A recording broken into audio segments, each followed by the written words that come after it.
8ാം ക്ലാസ്സിലെ chemistry 16ാമത്തെ പാഠഭാഗമായിട്ടുള്ള water അഥവാ ജലം എന്നുള്ള ചാപ്റ്ററാണ് നമ്മൾ ഡിസ്കസ് ചെയ്തുകൊണ്ടിരിക്കുന്നത്. ഈ ഒരു ചാപ്റ്ററിൽ നമ്മൾ അടുത്തതായിട്ട് ഡിസ്കസ് ചെയ്യാൻ പോകുന്ന ടോപ്പിക്കാണ് ഫ്രീസിങ് പോയിൻ്റ് ഓഫ് വാട്ടർ, അല്ലെങ്കിൽ എന്താണ് ജലത്തിൻ്റെ ഫ്രീസിങ്.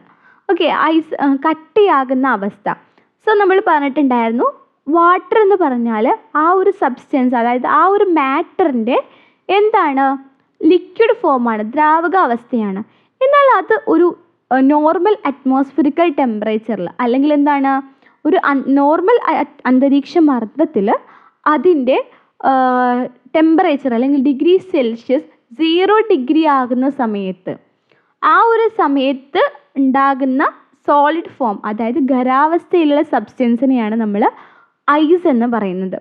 ആ ഒരു സിറ്റുവേഷൻ 0 ഡിഗ്രി സെൽഷ്യസ് ആകുന്ന ആ ഒരു സിറ്റുവേഷനെയാണ് നമ്മൾ liquid turns into solid at 0 degree Celsius. ആ ഒരു ടേൺ ഓഫ് ടൈമിനെയാണ്, അല്ലെങ്കിൽ ആ ഒരു ഡിഗ്രി സെൽഷ്യസിനെയാണ് നമ്മൾ വാട്ടറിൻ്റെ ഫ്രീസിങ് അല്ലെങ്കിൽ ഫ്രീസിങ് പോയിന്റ് എന്ന് പറയുന്നത്. അപ്പോൾ നമ്മൾ കഴിഞ്ഞ ക്ലാസ്സിൽ നമ്മൾ ബോയിലിംഗ് പോയിന്റ് ഡിസ്കസ് ചെയ്ത സമയത്ത്, അല്ലെങ്കിൽ ഹീറ്റ് എക്സ്പാൻഷൻ, ഹീറ്റ് കപ്പാസിറ്റി പറഞ്ഞ സമയത്ത് ഡിസ്കസ് ചെയ്യേണ്ട ഒരു ടോപ്പിക്കായിരുന്നു നമ്മുടെ ഈ ഒരു സീ വാട്ടർ അല്ലെങ്കിൽ ലേക്സ് ഒക്കെ വരുന്ന സമയത്ത്, കായലുകൾ ഒക്കെ വരുന്ന സമയത്ത് നല്ല തണുപ്പുള്ള ഏരിയകളിലൊക്കെ ആകുമ്പോൾ നമുക്കറിയാം വാട്ടർ സർഫസ്, അതായത് വാട്ടർ സർഫസ് തണുക്കും, അല്ലെങ്കിൽ വാട്ടർ തണുക്കും. വെള്ളം തണുക്കുന്ന സമയത്ത് ഒരു 4 ഡിഗ്രി സെൽഷ്യസ് ആകുന്നത് വരെ ഈ ഒരു തണുത്ത വെള്ളം താഴോട്ട് മാറിപ്പോകും. മുകളിലോട്ട് ചൂടുള്ള വെള്ളം ഇങ്ങനെ കയറി വരിക ചെയ്യാം.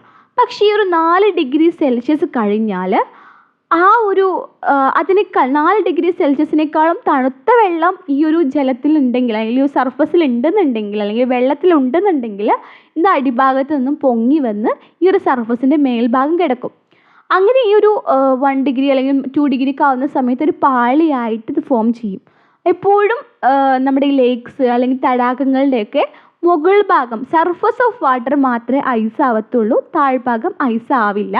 അതുകൊണ്ടാണ് ഏറ്റവും തണുപ്പുള്ള അന്റാർട്ടിക്ക പോലുള്ള വലിയ വലിയ കോണ്ടിനെൻറ്റുകളിൽ ഈ ഒരു സീ പ്ലാന്റ്സ് അല്ലെങ്കിൽ സീ ആനിമൽസിനൊക്കെ, അതായത് കടലിൽ ജീവിക്കുന്ന ജീവികൾക്കൊക്കെ ജീവിക്കാൻ പറ്റുന്നത് അതുകൊണ്ടാണ്. കാരണം സർഫസ് മാത്രമേ അത് ഒരു ഐസായിട്ട് മാറിയിട്ടുണ്ടാകുള്ളൂ, അതിന് താഴ്ഭാഗത്ത് അപ്പോഴും വെള്ളം ഉണ്ടാകും. ഓക്കെ, അതുകൊണ്ടാണ് അവിടെ ഹ്യൂമൻ ലൈഫും പോസിബിൾ ആകുന്നത്. ഓക്കെ, ആ ഒരു ടോപ്പിക് കൂടി നമ്മളിവിടെ ഡിസ്കസ് ചെയ്യുന്നുണ്ട്, അതായത് അതൊന്ന് പറഞ്ഞു തന്നതാണ് കേട്ടോ. then അടുത്തത് അൺയൂഷ്വൽ ബിഹേവിയർ.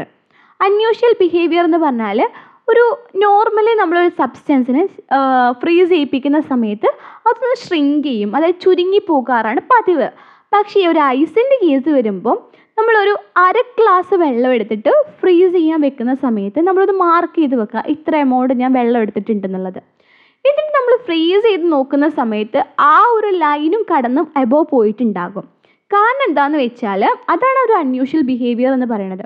സോ അതെന്താണെന്ന് വെച്ചാൽ ഈ ഒരു ഐസ് അല്ലെങ്കിൽ വാട്ടർ മോളിക്യൂൾസ് ഹൈഡ്രജൻ ബോണ്ടുമായിട്ട്, അതായത് ഹൈഡ്രജൻ ബോണ്ടിങ് ഉണ്ട് അവരുടെ ഇൻ്റർമോളിക്കുലാർ അട്രാക്ഷൻ എന്ന് പറഞ്ഞിട്ട്, ആ ഒരു മോളിക്യൂള് ബ്രേക്ക് ആവുകയാണ് ഫ്രീസിങ് പോയിന്റ് അല്ലെങ്കിൽ ഫ്രീസ് ചെയ്യുന്ന സമയത്ത്. അപ്പോൾ അതിൻ്റെ വോളിയം ഇൻക്രീസ് ചെയ്യും. സോ ആ ഒരു ബോണ്ട് ബ്രേക്ക് ചെയ്യുമ്പോൾ വോളിയം ഇൻക്രീസ് ചെയ്യും. വോളിയം ഇൻക്രീസ് ചെയ്യുന്നതുകൊണ്ട് തന്നെ ആ ഒരു ലെവൽ എബോവ് ചെയ്യും, അതായത് പൊങ്ങിപ്പോകും. ആ ഒരു പൊങ്ങുന്നത് കൊണ്ടാണ് ഇപ്പോൾ ഇത് ഒരു ലിക്വിഡ് ആയിട്ടുള്ള വാട്ടറാണ്, ഫ്രീസ് ചെയ്യിക്കുമ്പോൾ ഇത്രയും ആയിട്ടുണ്ട്. അത് അതിൻ്റെ കാരണം കൊണ്ടാണ്, വോളിയം ഇൻക്രീസ് ചെയ്യാണ്. നമ്മൾ പഠിച്ചിട്ടുണ്ടാകും, നിങ്ങളുടെ 6th-ലോ 7th-ലൊക്കെ പഠിച്ചിട്ടുണ്ടാകും ടൈറ്റാനിക് എന്ന് പറഞ്ഞിട്ടുള്ള ഒരു സ്റ്റോറി. ആ ഒരു സമയത്ത് ഈ ഒരു ടൈറ്റാനിക് എന്ന് പറഞ്ഞ ന്യൂ ഇൻവെൻറ്റഡ്, അതായത് പുതുതായിട്ട് കണ്ടെത്തിയ ഒരു ഷിപ്പാണ്. ഈ ഒരു ഷിപ്പ് പോയിട്ട് ഹിറ്റ് ചെയ്യുന്നത് ഒരു ഐസ്ബർഗിലാണ്. ഇവർ കാണുന്നുണ്ട് ആ ഒരു ഐസ്ബർഗ്, അതായത് മഞ്ഞുകല അവർ കാണുന്നുണ്ട്. പക്ഷെ ഒരു മലയായിട്ടല്ല അതുള്ളത്, ചെറിയൊരു മലയാണ്, അതായത് ചെറിയൊരു ഭാഗമാണുള്ളത്. അതിൽ ഈ ഒരു കപ്പൽ പോയി ഹിറ്റ് ചെയ്താലും വലിയ പ്രശ്നങ്ങളൊന്നും ഉണ്ടാവാൻ ചാൻസ് ഇല്ല. അതുകൊണ്ടാണ് അവരത്രയും അത് സീരിയസ് ആക്കി എടുക്കാതിരുന്നത്. പക്ഷേ ആ ഒരു ഐസ്ബർഗിൻ്റെ താഴെ ഇതുപോലെ ആയിരുന്നു, ഇത്രയും വൈഡായിട്ടുണ്ടായിരുന്നു. പക്ഷേ ഈ ഒരു മുകളിലോട്ട് പൊങ്ങിയിരിക്കുന്ന ചെറിയൊരു പോർഷൻ കണ്ടിട്ടാണ് അവർ ജഡ്ജ് ചെയ്തത്. ഈ ഒരു മുകളിലോട്ട് പൊങ്ങിയിരിക്കുന്ന പോർഷൻ എന്ന് പറഞ്ഞാൽ ചിലപ്പോൾ ഇത് മെൽറ്റ് ചെയ്ത് കഴിയുമ്പോൾ ഈ ഒരു സർഫസിന് ഈക്വലായിട്ട് കിടക്കാനുള്ള ജലം ഉണ്ടാവുള്ളൂ.